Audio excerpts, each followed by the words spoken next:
Welcome back to Redneck's Dirty Hands. I'm Pete. We got the co-op kid Connor here and Dean's MXZ 700 that needs a little loving. We got 130 psi on one cylinder, 150 on the other. So I think it's a good chore for the young fella to learn some wrenching. So we're going to pull the head off, pull the jugs off, inspect. Obviously there's something going on with the rings in there, so help Dean out. This is the one we had in our shootout video that didn't fare so well. So if you haven't seen that video, go ahead and check that out first if you want. But yeah, this one, we're going to tear into her and see if we can figure out what's going on.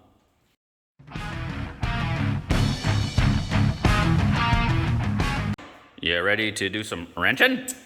Yep. Well, I hope so, because I have a brake job to do on that Dodge, so you're going to be on this fella. So yes, this is Dean's MXZ 700. She's a good looking unit, but she's not running too good. So this one here, we got to figure out why the compression's lower on that side. Hoping it's just a ring issue. You know, maybe might have been sucking a little bit of air, bad fuel or water or something on the one side, who knows. But we'll check the power valve, and then we're going to check the clutches on this too, because it could have been an issue because of the engine. It wasn't really revving out. So we're going to inspect and check those clutches as well. We'll strip the airbox out, get the head off. Connor's already pulled the pipe off, so we just got to get that manifold off, and yeah, let's rock and roll.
Alright, so I ended up giving Connor a bit of a hand to pull that down, and I mean, that is exactly why these older chassis two-strokes are just phenomenal to work on. I mean, way better than new stuff.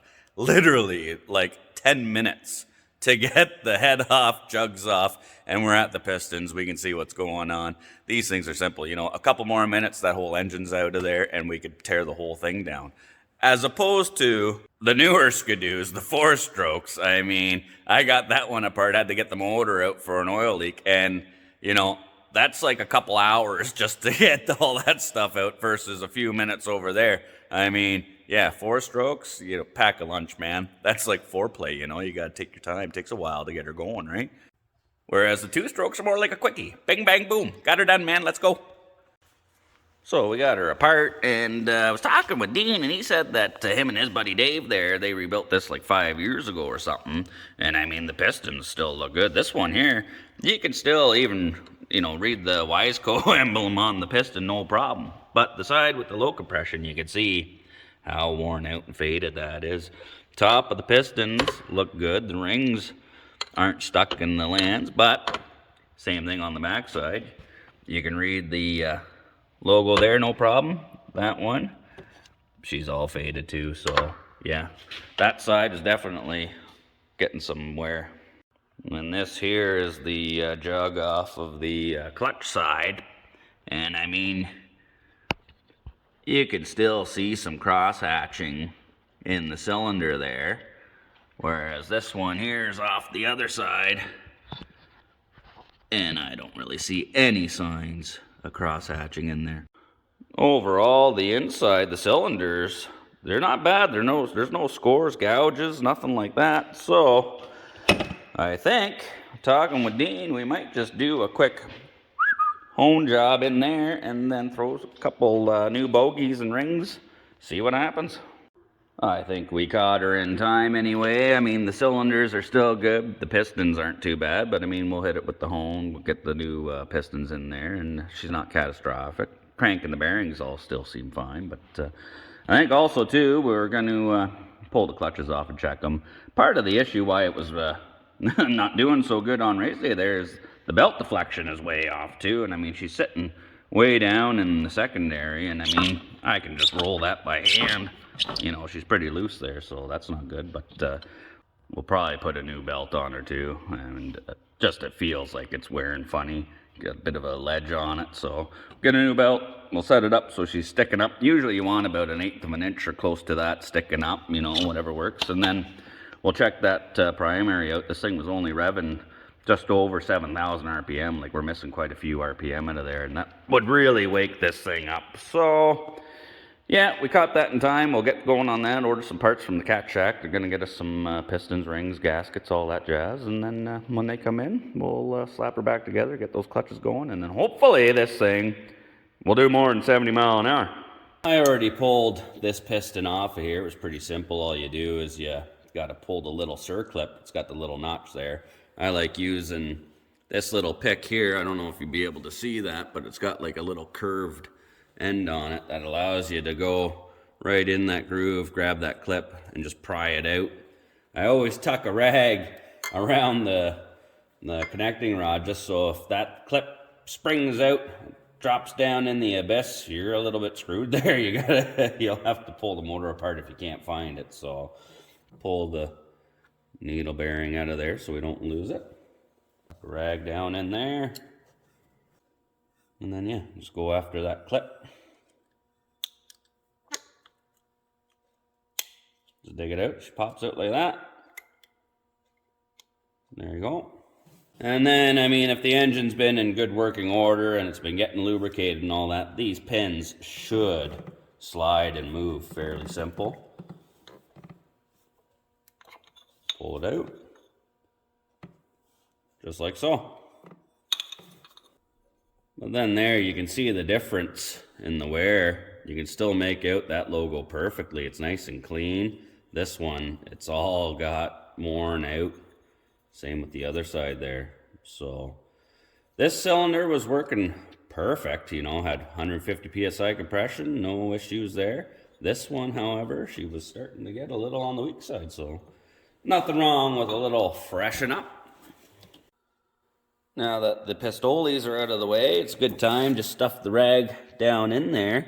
Take a handy, I like using a razor blade, and just work this base gasket off of there, get it off so you can get it all cleaned up. You don't want to go too hard on it, don't want to gouge the case there. It's all aluminum. I don't really like using power tools on the aluminum there. If you get a little too horny with it, she can put a groove in there.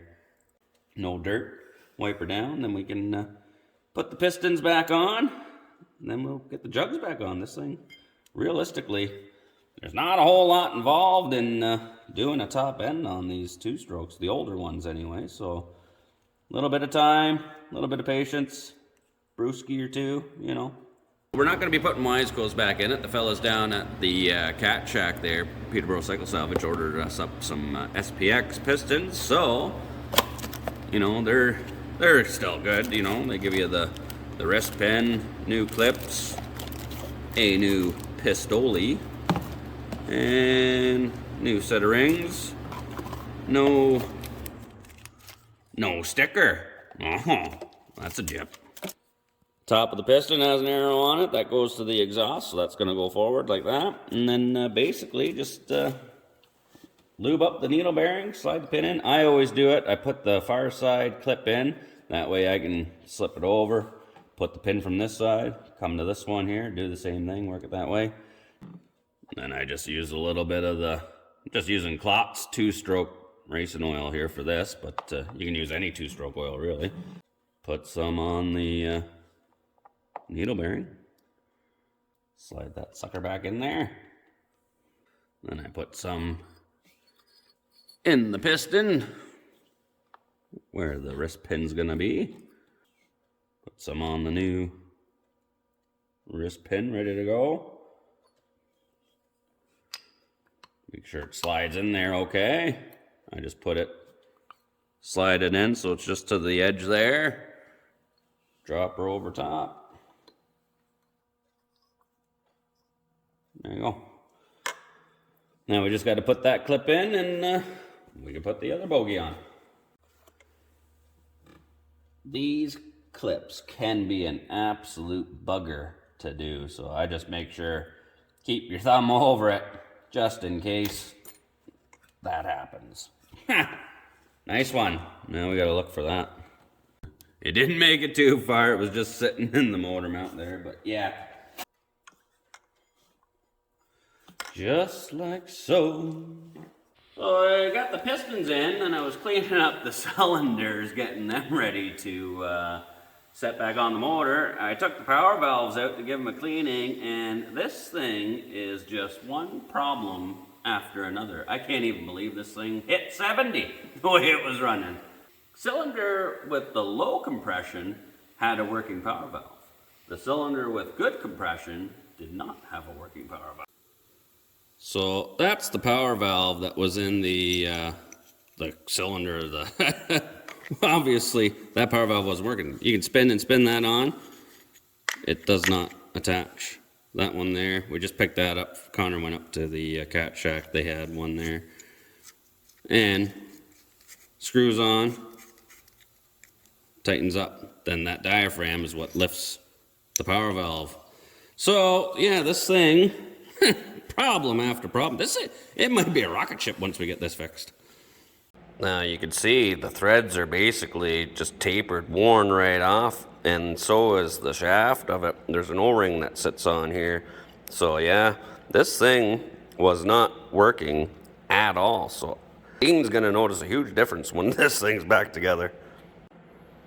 That's why, I mean, these power valves are pretty simple to check. They're, easy to get at. They're easy to come apart. So it's important to, check your power valves, make sure that they're actually working, because when they're not, these things are pretty slow. So the pistons have a little pin pressed in to the ring land there, and the ring has a groove. That's where it's got to sit.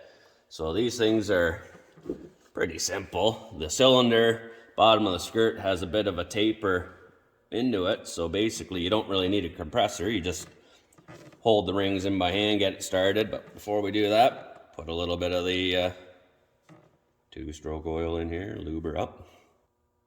Put a little bit on the piston, the ring, and then we just squeeze the ring, get it started, drop her on, make sure it's not squishing the gasket. And then same thing, just pinch the ring so it's on the pin there. Get the cylinder started on it. Drop her down. Don't break the gasket. There. Now we just gotta get the bolts started, snug those jugs down, put new gaskets, head gaskets in the rings for the head there, and then button her up.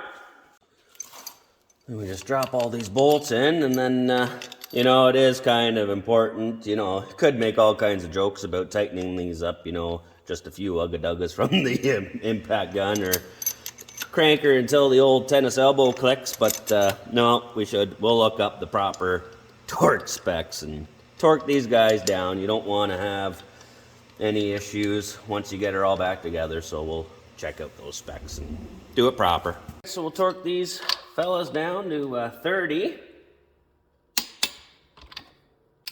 foot-pounds.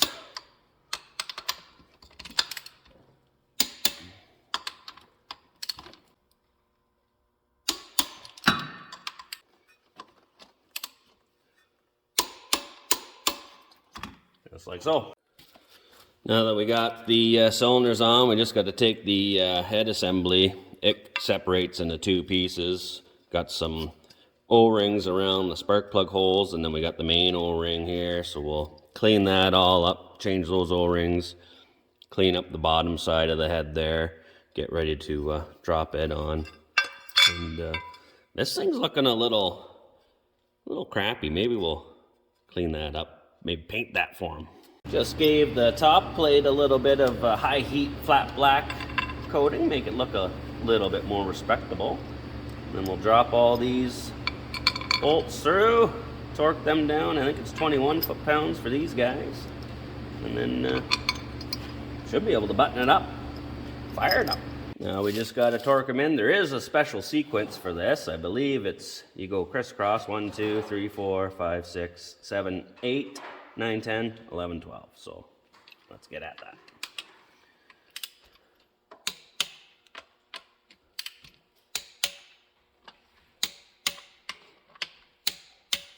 Tickety-boo.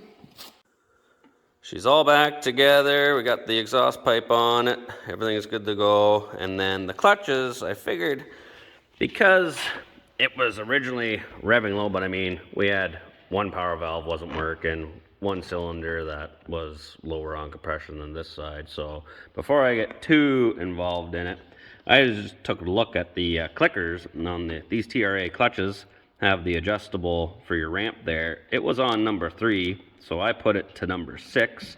Each number is supposed to give you, I think, 200 RPM increase. Higher the number, higher the RPM, lower the number, lower RPM. So I put it to 6, so should give us 400 more RPM out of this guy.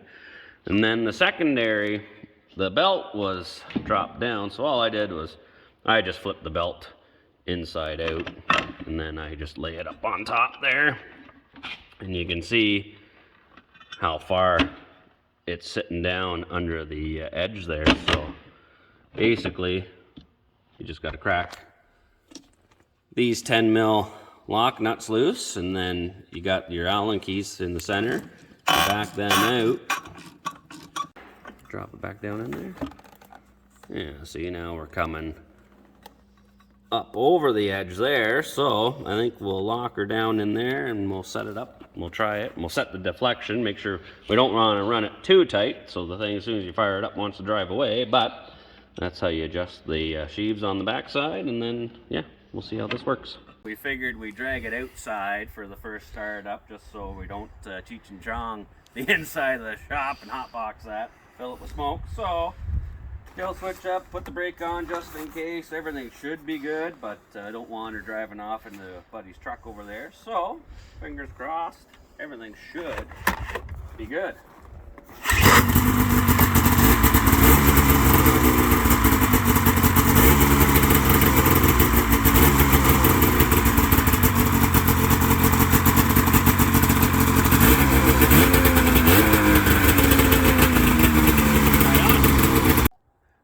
All right, well, she's back up and running.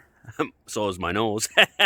She's a little cold out here, but first tank of gas, we got 20 liters in there, mixed about 50 to 1 with the Klotz race of fuel, even though this is oil injected. Because she's a new motor, we want a little extra oil in there, rather foul some plugs than foul the new engines, or the top end anyway. So we'll get that set up. We'll take some easy passes out back, see how she goes.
few shakedown runs out back. I mean, she's working beauty, and I think it's back to how Dean thought it was, you know. I mean, over time, maybe he didn't realize it was getting a little slower and slower, but there was a lot of things wrong with that, you know. The cylinder, you know, the compression wasn't a huge issue. It wasn't blown up by any means, you know. Probably could have left it alone. Probably if you fixed the power valve and adjusted the belt, might have been fine. You still get some running on it. But she was on her way out. Better to catch it now. Put a couple new pistons in there, bring her back. Like I said, we got a tank of pre-mixed gas in there, just running that through, you know, a little bit extra insurance, keep it easier, a little more lube for that fresh top end. But yeah, with the adjustments to the clutch, bringing the belt height up on there, putting those, adjusting the clickers there, just on some easy passes, I'm already going over 7,000 RPM. So a lot of guys have their own theory on break-in, you know, 5 hours or never hit full RPM or don't matter to the rug. Other guys are like, meh, if it's gonna blow up, it's gonna blow up. Just grinner and pinner, man. So I don't know, we're gonna give it a few heat cycles, you know, bring it up, bring it down, get on the revs. If everything seems good, I think we should take it back over to that strip and see if we get some redemption. Ran a 70 mile an hour there last time. I think it'll do a lot more than that now. Maybe we'll even put it up against the ZR 700 that it lost to. So let's go. All right, well, McLeanski's ready to take it for a redemption run. We're gonna see if we can get a radar more than 70. If we can, we got a rematch with that ZR, so let's go. We've already done all the heat cycles, warmed it up, broke it in. She's good to go. Let's see how fast she is.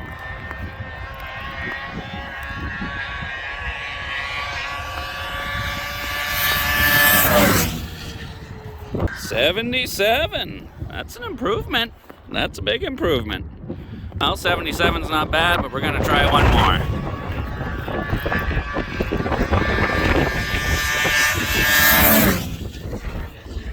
There we go, 79. That's, we're getting into the SRX and Polaris category there. I guess there was quite a few things wrong with that sled. Does it feel faster than the first time you were racing it? Oh yeah, it's a lot nicer. Yeah, like 10 mile an hour faster, because you got last time you was a 68 or 9, wasn't it? Yeah. Well, I would say, you know, we knew it wasn't running right on the shootout day. It wasn't very fair for Skidoo. It got dusted by that ZR. Now I think it would beat the ZR. So that power valve that was gone, the clutching, the belt, the compression, you know, multitude of things gone wrong with this, but now she's in top form. We're gonna rerun that original drag race from our shootout video, the MXZ versus the ZR. The ZR smoked it last time, so it's gonna be interesting to see what happens this time. Let's go.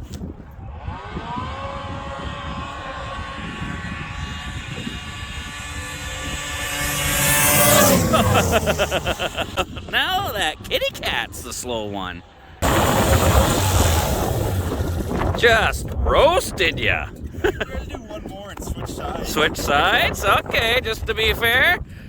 Alright, well, Connor didn't think it was fair, wanted to switch sides, thinks the other side of the track's the fast side, but I think Dean's yep is working pretty good. So, let's see what happens this time.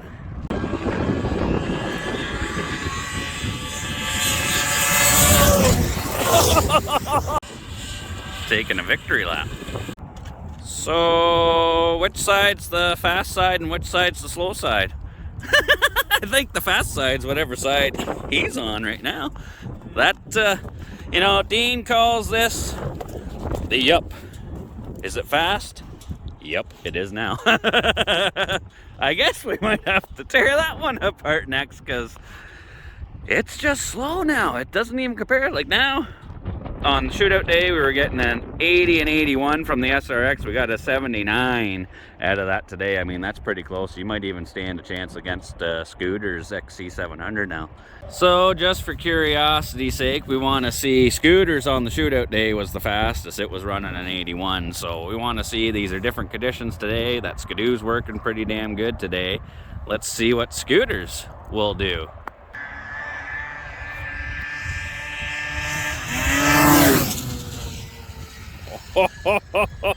I say we got an even race coming up here. Whoa, maybe the Skidoo could be top dog. All right, we're gonna do the shootout now with that Skidoo versus the XC700. They're both radar and basically the same today. So XC700 on shootout day was top dog. The Skidoo was the worst. Now we've rebuilt or fixed all the problems. Let's see which one comes out. Oh, the Polaris got the huge hole shot.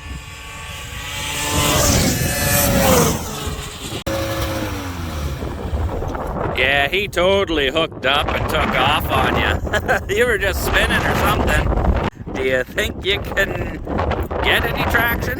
Yeah, maybe. Switch sides? They switch sides. We're gonna see which, if that makes any difference. Here we go. We got a race, boys.